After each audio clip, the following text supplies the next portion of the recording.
Hello everyone. Welcome to the channel.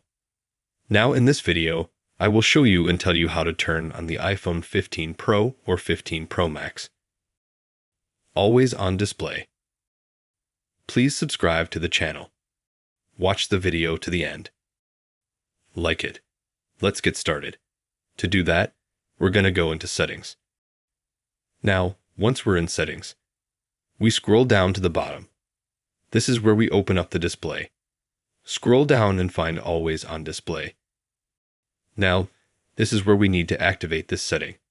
And after that, we turn everything on here.